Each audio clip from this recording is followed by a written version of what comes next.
कैसे हैं? आज हम लोग पढ़ेंगे बायोलॉजी का फर्स्ट सीरीज, जिसमें हम लोग पढ़ेंगे male reproductive system. I think कि जो आपके स्क्रीन पे जो फिगर आ रहा है उस फिगर से भी आप समझ पा रहे होंगे कि आज हम लोग जो पढ़ने वाले हैं वो रिप्रोडक्टिव सिस्टम पढ़ने वाले। रिप्रोडक्टिव सिस्टम में हम लोग आज पढ़ेंगे male reproductive system. Male reproductive system in Hindi नर जनन तंत्र। तो आइए स्टार्ट करते हैं मेल रिप्रोडक्टिव सिस्टम को। बच्चों, अगर बात करें मेल रिप्रोडक्टिव सिस्टम के बारे में तो हमारे मेल रिप्रोडक्टिव सिस्टम में बहुत सारे ऑर्गन्स आते हैं, जैसे टेस्टिस हो गया, है ना। इसके बाद फिर इसमें एसेसरी डक्ट आते हैं, जैसे एपिडाइडमिस, वासा डिफरेंशिया, वासा इफ्रेंटिया, रेटेटेस्टिस वगैरह। इसके बाद फिर इसमें पेनिस आता है। तो कहीं ना कहीं इसमें बहुत सारे ऑर्गन्स आते हैं इसके अंतर्गत, यानी कि मेल रिप्रोडक्टिव सिस्टम के अंतर्गत बहुत सारे ऑर्गन्स आते हैं। तो उसमें एक 1 बाई 1 करके हम जितना भी मेल रिप्रोडक्टिव सिस्टम का जो पार्ट है, यानी कि ईच पार्ट को हम 1 बाई 1 करके डिस्कस करेंगे। तो सबसे पहले जो हम डिस्कस करने वाले हैं वो हम टेस्टिस के ऊपर डिस्कस करने वाले हैं। टेस्टिस। बच्चों, अगर बात करें टेस्टिस के बारे में तो टेस्टिस के बारे में सबसे पहला पॉइंट जो जाता है, सबसे first point male reproductive system में जो टेस्टिस की अगर बात करो, टेस्टिस के बारे में जो सबसे फर्स्ट पॉइंट जाएगा वो हो जाएगा कि प्राइमरी सेक्स ऑर्गन। तो इसलिए हम सबसे पहला पॉइंट लिखते हैं कि टेस्टिस इज प्राइमरी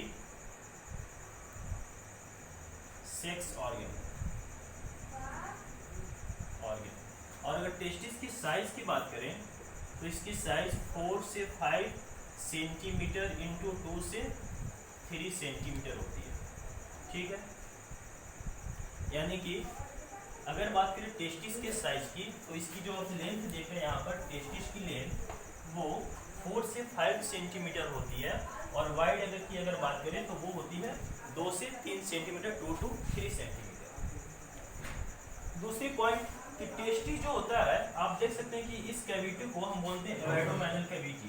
ये जो यहाँ पर जो कैविटी, यहाँ पर जो दिख रहा है जो रीजन, ये रीजन, तो ये वाला जो इसके अंदर जो कैविटी जो दिख रहा है इसको हम बोलते हैं एवाइडोमेनल कैविटी।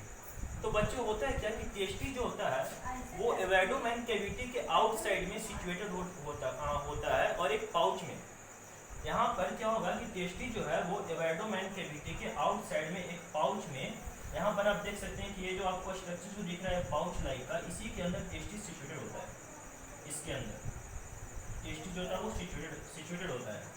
इसलिए जो हम नेक्स्ट पॉइंट लिखते हैं वो लिखते हैं कि testis is situated outside the एवाइडोमेनल cavity।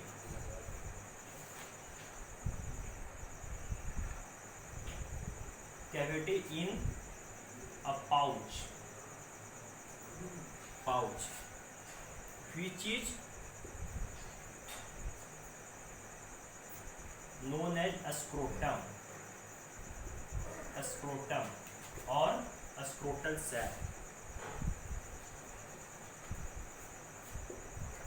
कहने का मतलब कि टेस्टिस जो होता है वो एवाइडोमेनल कैविटी के आउटसाइड एक पाउच में सिचुएटेड होता है, स्थित होता है, और उस पाउच को हम बोलते हैं स्क्रोटम या फिर scrotal sac.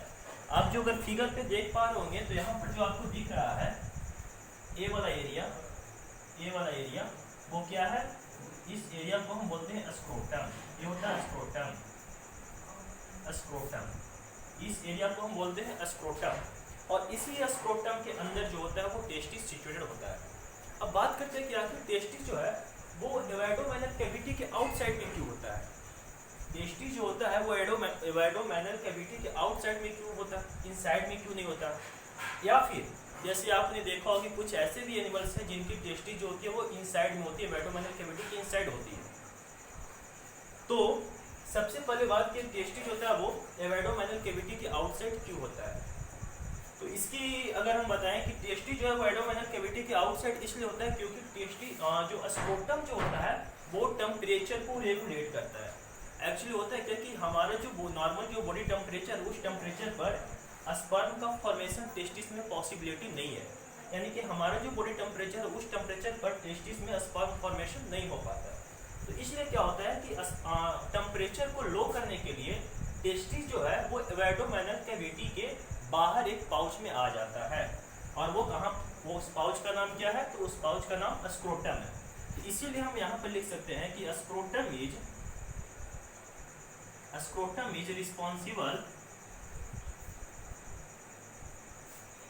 responsible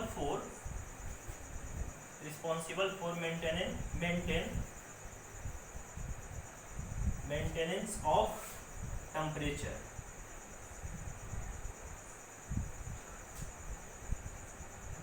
of testis।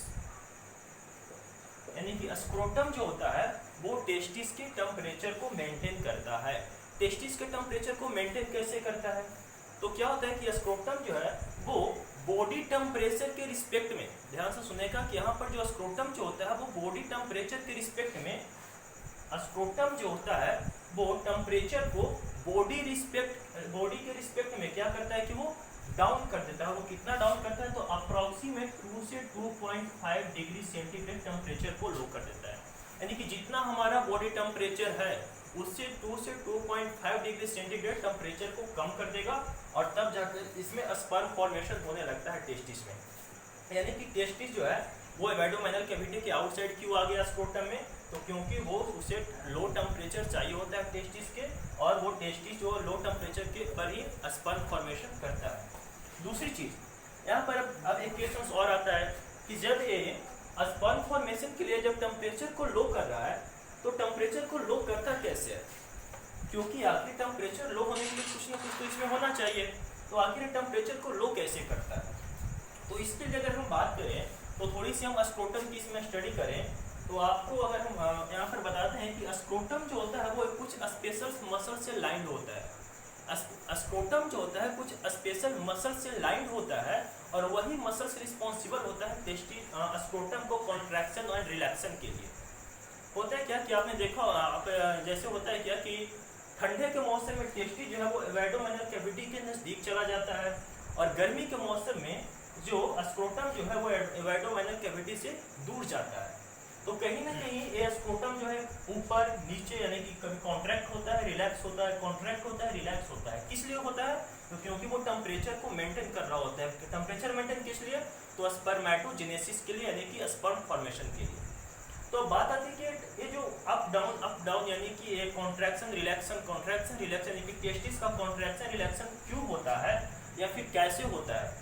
तो क्यों होता है उसका आंसर क्या है कि scrotum is responsible for maintenance the temperature of testis, और वो टेस्टिस का टेम्परेचर मेंटेन करता है। और कैसे? तो वो क्या करता है कि टेम्परेचर को लो कर देता है। कितना लो करता है?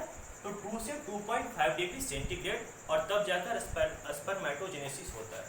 अगेन जब बात आती है कि आखिर जो टेस्टिस जो है स्क्रोटम जो है वो कैसे अप डाउन यानी कि वो कॉन्ट्रैक्ट करता है, रिलैक्स करता है, क्यों? तो इसका अगर हम बताना चाहें तो सबसे पहले आप यहाँ से तो इसका आप स्क्रीनशॉट ले सकते हैं। देन आप नेक्स्ट पॉइंट, चलिए नेक्स्ट पॉइंट क्या होता है कि स्क्रोटम टेम्परेचर मेंटेनेंस करने के लिए आउटसाइड द एवाडोमाइनल कैविटी, टेस्टिस जो होता है वो टेम्परेचर मेंटेन करने के लिए आउटसाइड द एवाडोमाइनल कैविटी एक पाउच में सिचुएटेड होता है, जिसको हम उस पाउच को हम बोलते हैं स्क्रोटम और स्क्रोटल सैक। और स्क्रोटम का काम क्या है कि वो ठंडी के टाइम में क्या होता है कि ठंड के मौसम में cold season, during cold season क्या होता है कि स्क्रोटम जो होता है वो कॉन्ट्रैक्ट करता है और ड्यूरिंग वार्मर सीजन स्क्रोटम जो होगा वो रिलैक्स करेगा। तो एक कॉन्ट्रैक्शन रिलैक्शन की जो क्रिया जो हो रही है, जो प्रोसीजर जो हो रहा है स्क्रोटम, वो किस वजह से होता है? तो इसके पीछे कहीं ना कहीं कुछ मसल्स जो है जिनकी यहाँ पर, जैसे अगर हम यहाँ पे एक लाइन लिखना चाहते हैं, यहाँ पे लिखेंगे कि scrotum is lined bye spermatic fascica and dartos muscles. Scrotum is lined by spermatic fascica and dartos muscles. और इसमें जो डार्टोज मसल्स है वो बहुत इंपॉर्टेंट है। डार्टोज मसल जो है बहुत इंपॉर्टेंट है। बच्चों एक्चुअली होता है क्या है कि डार्टोज मसल जो है वही टेस्टिस, वही जो है वो स्क्रोटम को कॉन्ट्रैक्शन रिलैक्शन के लिए रिस्पॉन्सिबल है। डार्टोज मसल जो है वही कॉन्ट्रैक्शन या स्क्रोटम के कॉन्ट्रैक्शन एंड रिलैक्सेशन के लिए रिस्पॉन्सिबल होता है। होता है क्या कि ड्यूरिंग कोल्ड सीजन,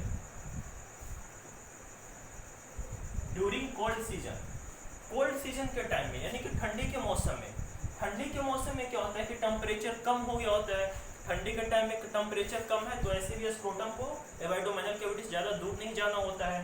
तो ठंडी के मौसम में टेम्परेचर लो होने की वजह से जब ये क्या होता है, ये कॉन्ट्रैक्ट कर जाता है, स्क्रोटम जो होता है कॉन्ट्रैक्ट कर जाता है। कॉन्ट्रैक्ट क्यों करता है? तो क्योंकि स्क्रोटम जो लाइन है डार्टोज मसल से, तो एक्चुअली इसका डार्टोज मसल जो है वो during cold season dartos muscles contract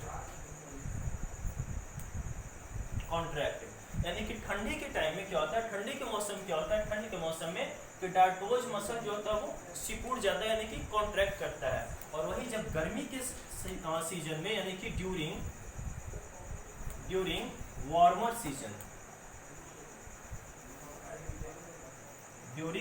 season dartos muscles relaxed, गर्मी के टाइम में वार्मर सीजन में डार्टोज मसल्स क्या होगा, रिलैक्स्ड करेगा। और डार्टोज मसल्स रिलैक्स करता है तो क्या होता है कि जो स्क्रोटम जो होता है वो एबाइडोमाइनल कैविटी से दूर जाता है। और जब स्क्रोटम एबाइडोमाइनल कैविटी से दूर जाता है तो टेस्टिस का टेम्परेचर लो हो जाता है और वो आसानी से स्पर्मेटोजेनेसिस कर लेता है यानी कि स्पर्म का फॉर्मेशन शुरू हो जाता है। ठीक है, यहाँ तक क्लियर। अब जो है बात करते हैं कि टेस्टिस के बारे में अगर और बात करें तो सबसे पहले कि टेस्टिस का जो फॉर्मेशन है वो एम्ब्रियोनिक स्टेज में टेस्टिस का फॉर्मेशन एबाइडोमाइनल कैविटी में होता है। तो अगला पॉइंट लिखेंगे कि during embryonic condition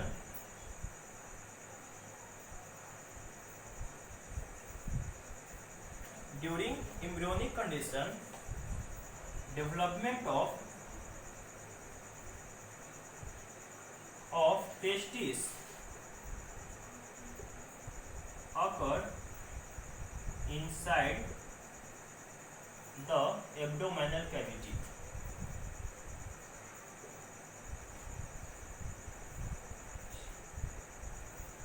abdominal cavity मतलब क्या कि एम्ब्रियोनिक स्टेज में टेस्टिस जो है वो एबाइडोमाइनल कैविटी में डेवलप होता है। और जब आफ्टर बर्थ क्या होता है कि वो टेस्टिस एबाइडोमाइनल कैविटी से धीरे धीरे बाहर, एबाइडोमाइनल कैविटी के बाहर आ जाता है और इसी में आता है तो स्क्रोटम में।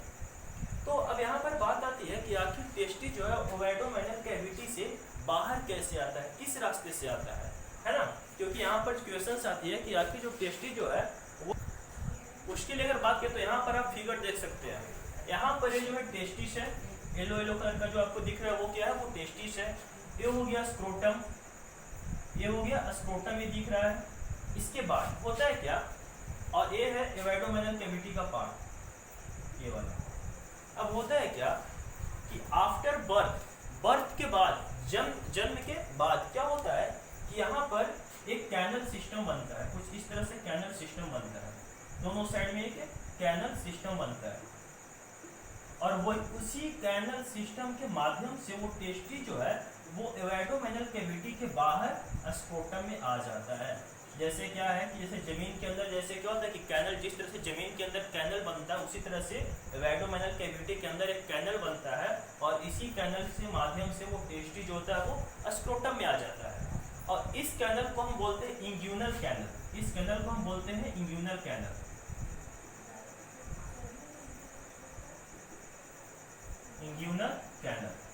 इस कैनल को हम बोलते हैं इंग्यूनल कैनल। तो यानी कि टेस्टिस जो होता है वो आउटसाइड आता है, एबाइडोमाइनल कैविटी के आउटसाइड आता है स्क्रोटम में। लेकिन कैसे आता है, तो वो इंग्यूनल कैनल के मदद से, यानी कि सबसे क्या होता है कि आफ्टर एम्ब्रियोनिक स्टेज, यानी कि एम्ब्रियोनिक स्टेज के बाद, यानी कि आफ्टर बर्थ, यानी कि जन्म के बाद जो टेस्टिस एबडोमिनल कैविटी से बाहर स्क्रोटम में आता है, उसके लिए एक रास्ता चाहिए आने के लिए। तो वो रास्ता का निर्माण कैसे तो होता है, रास्ता आता है कहाँ से, तो उसमें क्या होता है कि एबडोमिनल कैविटी में एक कैनल बन जाता है। यहाँ पर एबडोमिनल कैविटी में एक कैनल बनता है और इस कैनल का नाम है इंग्विनल कैनल। और इसी इंग्विनल कैनल से क्या होता है कि वो testis outside the abdominal cavity, यानी कि एबडोमिनल कैविटी के बाहर इनसाइड द स्क्रोटम में आके स्थित हो जाता है। इसके लिए हम एक लाइन फिर से ऊपर में लिखेंगे, एक पॉइंट। तो अब यहाँ पर अगला पॉइंट क्या लिखेंगे, तो अगला पॉइंट लिखेंगे कि testis come outside the abdominal cavity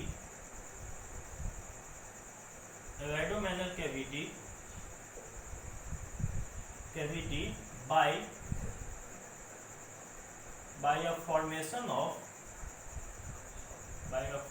of inguinal canal।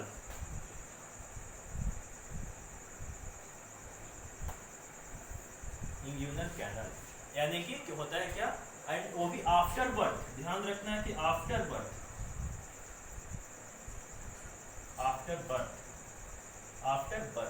यानी कि जन्म के बाद, आफ्टर बर्थ एबडोमिनल कैविटी से टेस्टिस बाहर आ जाता है स्क्रोटम में। और कैसे आता है, तो इंग्यूनल कैनल्स की हेल्प से, यानी कि इंग्यूनल कैनल्स जो होता है वो टेस्टिस को एबडोमिनल कैविटी से बाहर स्क्रोटम में आने में मदद करता है, यानी कि रास्ता प्रोवाइड करता है। अब बात आती है कि क्या ऐसे भी कुछ जानवर हैं जिसका टेस्टिस नहीं होता है, या फिर टेस्टिस दिखता नहीं, या फिर टेस्टिस एबडोमिनल कैविटी से बाहर नहीं आ पाता। अगर ऐसा है तो उस जानवर को क्या कहेंगे, या फिर उस टेस्टिस को हम क्या कहेंगे। तो आप देखे होंगे, क्या आपने कभी एलिफेंट का टेस्टिस देखा है?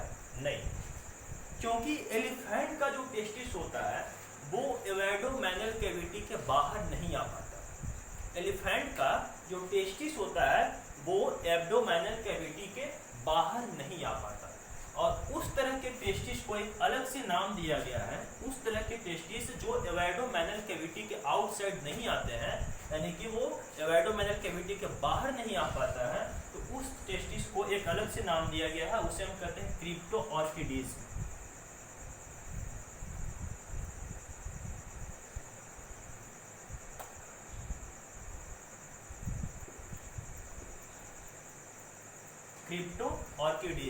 क्रिप्टोऑर्किडीज, इसका मतलब क्या हुआ, तो क्रिप्टो का मतलब होता है हिडन, क्रिप्टो का मतलब होता है हिडन, और ऑर्किडीज का मतलब होता है टेस्टिस, यानी कि हिडन टेस्टिस। हिडन टेस्टिस को हम क्या बोलेंगे, तो क्रिप्टोऑर्किडीज। और इसका बेस्ट एग्जांपल है द एलिफेंट। एलिफेंट में जो होता है वो क्रिप्टोऑर्किडीज में है। क्यों? क्योंकि उसका जो टेस्टिस होता है वो एबडोमिनल कैविटी के बाहर, यानी कि स्क्रोटम में नहीं आ पाते, उसके अंदर, उसमें जो है वो स्क्रोटम का फॉर्मेशन नहीं हो पाता, यानी कि टेस्टिस जो है वो एबडोमिनल कैविटी के अंदर ही रह जाता है, और इसीलिए उसको हम बोलते हैं क्रिप्टोऑर्किडीज। तो क्रिप्टोऑर्किडीज को हम क्या बोल सकते हैं कि hidden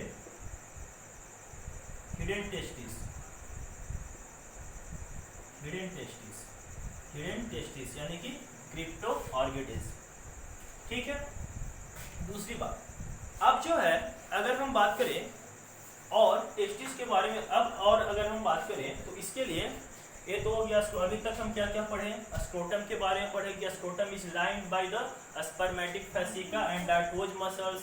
डार्टोज muscles responsible for maintenance the temperature during cold season. Dartos muscles contract and during warmer season dartos muscles relaxed. And इसके बाद फिर क्या पढ़े, testis come outside the abdominal cavity by the formation of inguinal canals. इसके बाद फिर क्या पढ़े कि स्क्रोटम जो होता है वो टेम्परेचर मेंटेन के लिए रिस्पॉन्सिबल होता है, और टेम्परेचर मेंटेन कैसे करता है, तो वो टेम्परेचर को डाउन कर देता है। टेम्परेचर को डाउन क्यों करता है स्क्रोटम, तो क्योंकि स्पर्मेटोजेनेसिस होने के लिए टेम्परेचर कम चाहिए होता है, जो हमारा बॉडी टेम्परेचर उससे टेम्परेचर कम चाहिए होता है। ठीक है। अब हम बात करते हैं इंटरनल स्ट्रक्चर्स ऑफ टेस्टिस। अब हम बात करेंगे इंटरनल स्ट्रक्चर्स ऑफ टेस्टिस।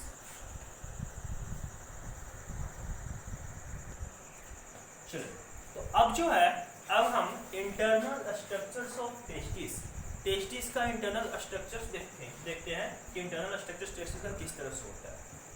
तो सबसे पहले अगर टेस्टिस के इंटरनल स्ट्रक्चर्स की बात करें तो इसमें जो टेस्टिस जो होता है, अभी तक जो हम देखे थे कि स्क्रोटम वगैरह के अंदर टेस्टिस होता है, ये सब देख रहे थे, स्क्रोटम के अंदर क्यों होता है वगैरह वगैरह सब तो पढ़ चुके हैं। अब है स्क्रोटम को मैंने डाइसेक्ट किया और डाइसेक्ट करने के बाद टेस्टिस को बाहर निकाला और अब उसका स्टडी कर रहे हैं, तो यानी कि इंटरनल स्ट्रक्चर्स ऑफ टेस्टिस। अगर इंटरनल स्ट्रक्चर ऑफ टेस्टिस की बात करें तो सबसे पहले जो टेस्टिस, जब आप स्क्रोटम से बाहर जब आप टेस्टिस को जब लेते हैं तो वहां पर आपको टेस्टिस 3 लेयर से घिरा हुआ मिलेगा। 3 लेयर, जो टेस्टिस होता है वो 3 लेयर से घिरा हुआ होता है। तो सबसे पहला जो पॉइंट हम लिखेंगे कि testis is covered by 3 layer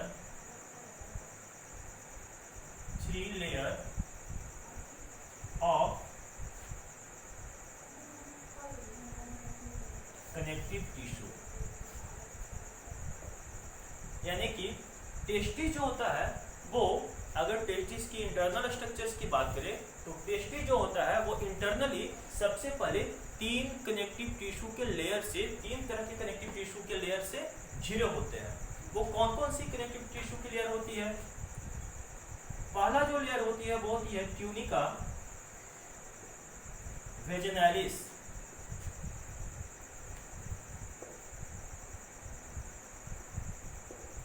tunica vaginalis.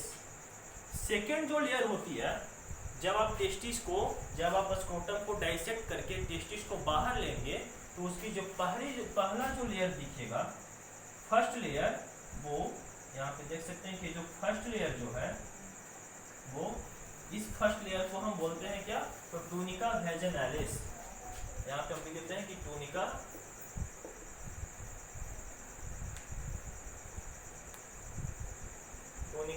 Vaginalis. वही अगर बात करें इसके सेकेंड लेयर की, क्योंकि अभी मैंने क्या कहा कि testis is covered by the 3 layer of connective tissue. इसमें से फर्स्ट लेयर क्या हो गया? Tunica vaginalis. अब इसकी सेकेंड लेयर की बात करें तो टेस्टिस जो सेकेंड लेयर से कवर्ड होता है उस सेकेंड लेयर को हम बोलते हैं ट्यूनिका एल्बुजिनिया। Tunica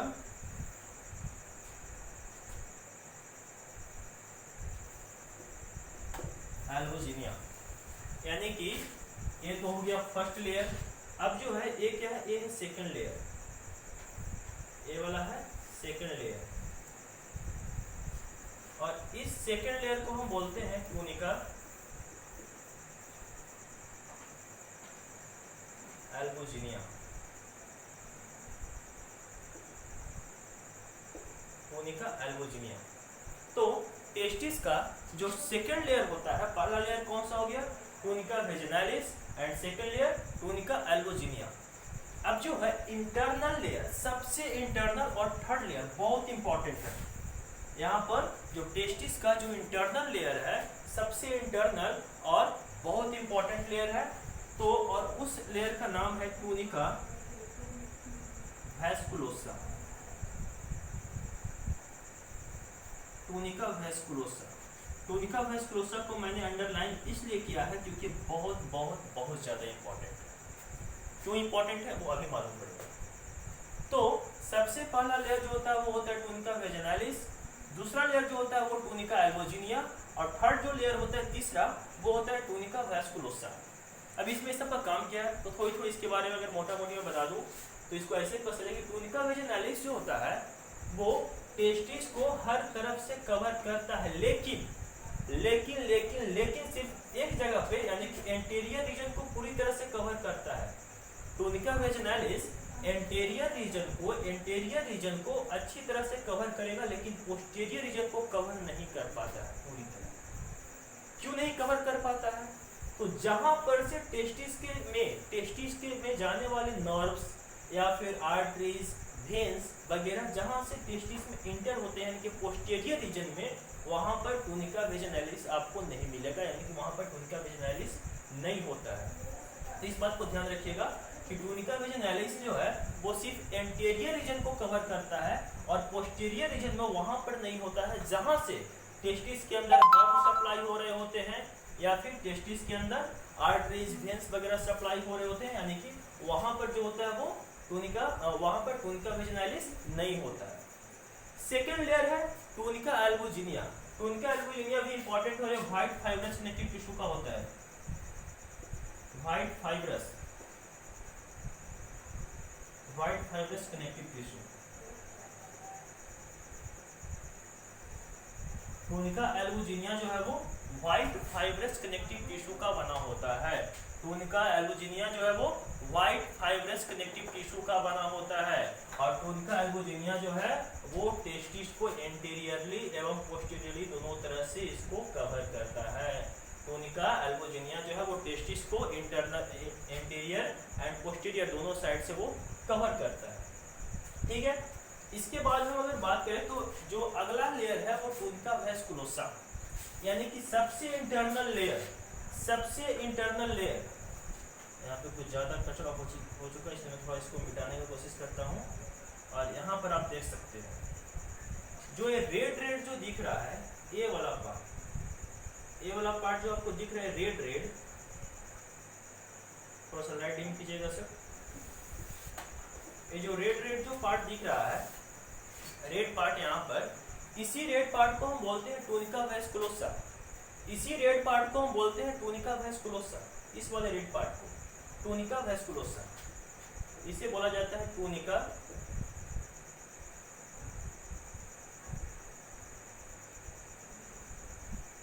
tunica वेस्कुलोसा। तो पहला लेयर टूनिका एल्बुजिनिया, दूसरा लेयर पहला लेयर टूनिका वेजिनालिस, दूसरा लेयर टूनिका एल्बुजिनिया, और जो थर्ड लेयर है, जो सबसे इंटरनल लेयर है, वो है टूनिका वेस्कुलोसा। मैंने क्या कहा कि tunica vasculosa is the important, very very important. क्यों? क्योंकि टूनिका वेस्कुलोसा क्या है कि सबसे पहले बात की तो वही तो इंटरनल लेयर है ही, और वही टूनिका वेस्कुलोसा जो होता है वो अंदर की ओर चला जाता है और टेस्टिस के अंदर की ओर जाकर वो टेस्टिस में कंपार्टमेंट बना देता है। आप अगर फिगर को सही से देख पा रहे होंगे तो यहाँ पे देखिए कि जो टूनिका जो वेस्कुलोसा का जो लेयर है, इंटरनल लेयर टूनिका वेस्कुलोसा का, वो अंदर की ओर भी चला जा रहा है। ये देखिए अंदर की ओर इस तरह से, और अंदर की तरफ जाने के बाद एक टेस्टिस में जो है वो कंपार्टमेंट बना दे रहा है, तो क्या हम ऐसा कर सकते हैं? देखिए टूनिका वेस्कुलोसा अंदर की तरफ जाकर क्या कर रहा है, टेस्टिस में कंपार्टमेंट फॉर्मेशन बना दे रहा है। एक जिसको हम क्या बोलते हैं, घर या फिर खाना, जो हम लोग नॉर्मली भाषा में कि खाना बना हुआ है, तो उस तरह से कंपार्टमेंट बना हुआ है। और टेस्टिस का कंपार्टमेंट बना हुआ है, और इसीलिए इस कंपार्टमेंट को हम बोलते हैं टेस्टिक्यूलर कंपार्टमेंट। यहाँ पर मैं लिखता हूँ, हम टेस्टिस को क्या बोलते हैं, इस कंपार्टमेंट को क्या बोलते हैं, तो इस कंपार्टमेंट को हम बोलेंगे टेस्टिक्यूलर कंपार्टमेंट।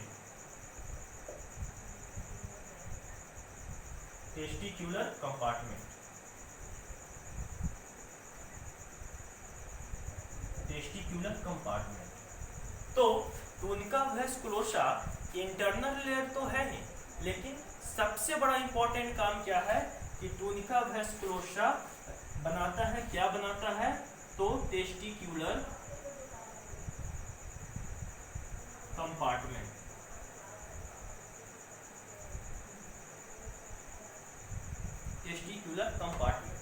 दूसरी चीज कि ये सिर्फ टेस्टिक्यूलर कंपार्टमेंट तो बन ही रहा है, लेकिन टेस्टिक्यूलर कंपार्टमेंट के साथ साथ ये कुछ और भी बनाता है।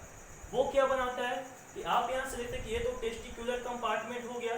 यहाँ पर देखिए ये सब क्या है, ये सब जो भी है, ये सब स्ट्रक्चर्स, ये जो भी स्ट्रक्चर्स आपको दिख रहा है, इसमें कहीं ना कुछ ना एक ट्यूबुल्स छोड़ रहा है, इसमें ट्यूबुल्स आपको दिख रहा होगा। तो जहाँ पर जो ट्यूबुल्स दिख रहा है, इसको हम बोलते हैं टेस्टिक्यूलर कंपार्टमेंट। और टेस्टिक्यूलर कंपार्टमेंट कैसे बन गया, तो कहीं ना एक टूनिका वेस्कुलोसा अंदर की ओर चला जा रहा है, और ये जो बीच में जो आपको लाइन जो दिख रहा है, जो लाइन जो यहाँ पे खींचा हूँ, ये कहीं ना कहीं प्रत्येक दो कंपार्टमेंट के बीच में एक सेप्टम बना रहा है। प्रत्येक दो कंपार्टमेंट के बीच में एक सेप्टम बना रहा है, और वही सेप्टम जो है वो टेस्टिस को कंपार्टमेंट में डिवाइड कर दे रहा है। एक्चुअली हो क्या रहा है कि टूनिका वेस्कुलोसा जो है वो अंदर की ओर जाने के बाद सेप्टम बना दे रहा है, वही सेप्टम जो है वो टेस्टिस को कंपार्टमेंट में डिवाइड कर दे रहा है। तो पहला बात क्या है कि टूनिका वास्कुलोसा जो है वो टेस्टिक्यूलर कंपार्टमेंट बना रहा, और इसके बाद दो कंपार्टमेंट के बीच में तो दो के लिए हम दो बीच में कंपार्टमेंट के बीच में, और बीच में के लिए हम एक वर्ड यूज करते हैं बायोलॉजी में इंटर। तो और टेस्टिस में कंपार्टमेंट की बात हो रही है और उसमें क्या बना रहा है, सेप्टम बना रहा है। तो हम यहाँ पे एक अलग से एक वर्ड लिखते हैं कि इंटर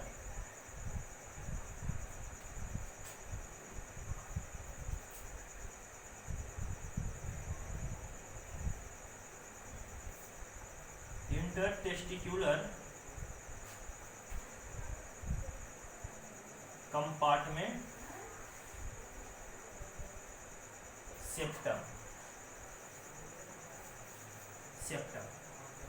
ठीक है। तो टेस्टिस में क्या होता है कि टूनिका वास्कुलोसा अंदर की ओर चला जाता है और वो जो है वो क्या बनाता है, टेस्टिकुलर कंपार्टमेंट। अब बात करें कि प्रत्येक टेस्टिस में कंपार्टमेंट की संख्या कितनी, क्योंकि आपको दिख रहा है कि ये भी कंपार्टमेंट है, ये भी कंपार्टमेंट है, ये भी कंपार्टमेंट है, ये सब क्या है, कंपार्टमेंट है। तो अगर हम इसकी बात करें तो ईच टेस्टिस में कंपार्टमेंट की संख्या 250 होती है। कितनी होती है, 250, यानी कि each testis having 250 testicular compartment. Each testis having 250 यानी 250।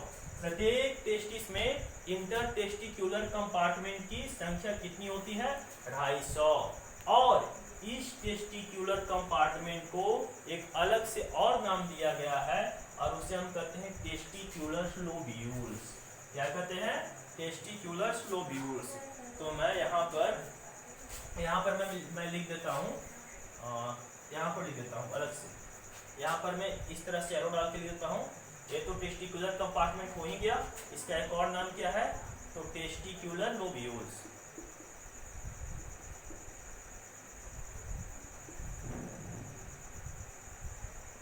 Testicular lobules. तो अगर आपसे पूछ ले कि टेस्टिकुलर कंपार्टमेंट कितना, तो 250, या फिर टेस्टिकुलर लोब्यूल्स कितना, तो भी कितना हो जाएगा, 250। ठीक है, अच्छा, यहाँ तक तो क्लियर है। इसके बाद अब बात आती है कि आखिर इस टेस्टिस में जो कंपार्टमेंट होता है, तो ये जो कंपार्टमेंट में जो आपको स्ट्रक्चर से जो दिख रहा है कुछ अलग अलग पतला पतला ट्यूब्यूल्स की तरह, आखिर उस स्ट्रक्चर्स का काम क्या, उस स्ट्रक्चर्स को बोलते क्या और है क्या चीज। तो अब इसकी अगर हम बात करें तो ये जो आपको बीच में जो स्ट्रक्चर्स जो दिख रहा है ट्यूब्यूल्स की तरह पतला पतला, ये जो पतला पतला जो ट्यूब्यूल्स की तरह जो स्ट्रक्चर्स दिख रहा है काफी ज्यादा हाईली क्वाइल्ड है, काफी हाईली क्वाइल्ड स्ट्रक्चर्स है, काफी ज्यादा हाईली क्वाइल्ड। और इस हाईली क्वाइल्ड ट्यूबुलर स्ट्रक्चर्स को मैं इसको थोड़ा मिटाता हूँ यहाँ पर।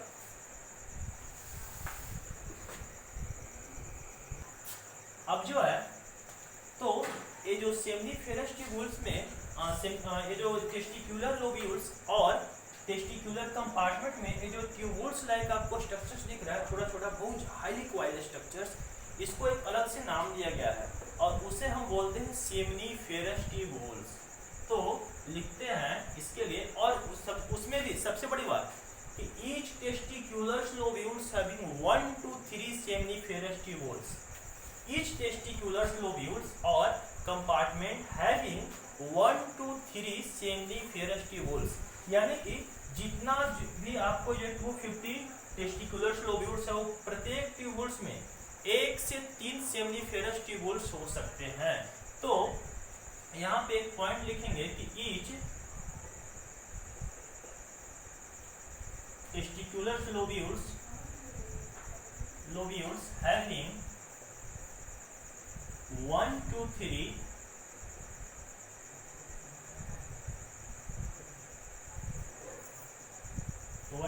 highly coiled seminiferous tubules, 1 to 3 highly coiled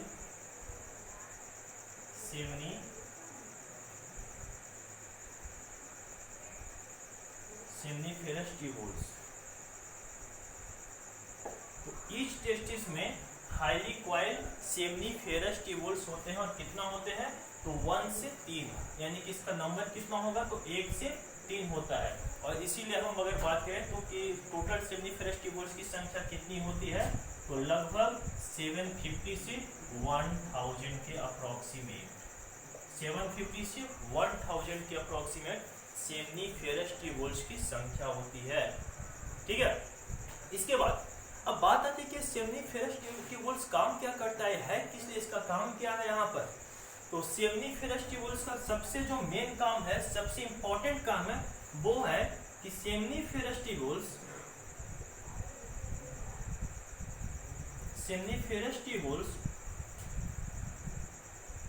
is responsible for spermatogenesis।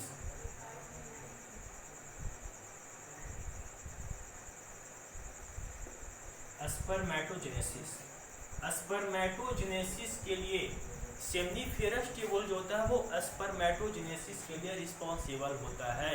यानी कि स्पर्मेटोजेनेसिस की जो प्रोसीजर है वो कहाँ होगा, तो इसी सेमनीफेरस ट्यूबुल्स में होगा। यानी कि स्पर्मेटोजेनेसिस का जो प्रोसीजर है वो कहाँ होगा, तो इसी सेमनीफेरस ट्यूबुल्स में होगा। ठीक है, तो स्पर्मेटोजेनेसिस जो है वो इसी सेमनीफेरस ट्यूबुल्स में होता है। ठीक है, इसके बाद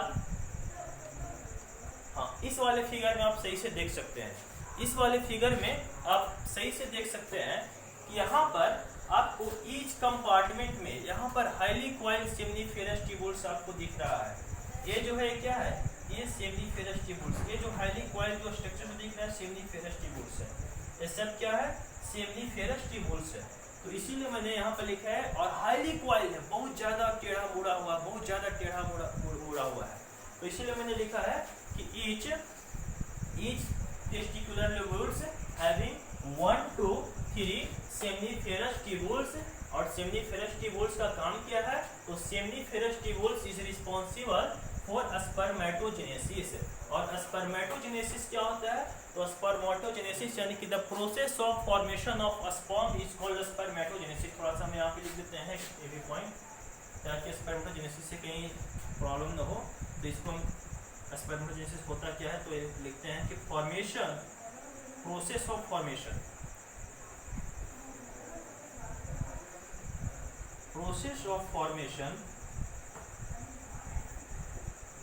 formation of a sperm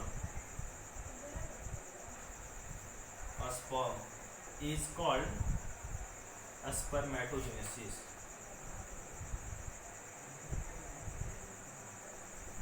spermatogenesis यानी कि स्पर्म फॉर्मेशन का प्रोसेस, स्पर्म फॉर्मेशन की प्रोसेस को हम बोलते हैं स्पर्मेटोजेनेसिस। तो यहाँ पे देख सकते हैं ये क्या है, ये स्क्रोटम है, स्क्रोटम के अंदर में क्या है, ये टेस्टिस है।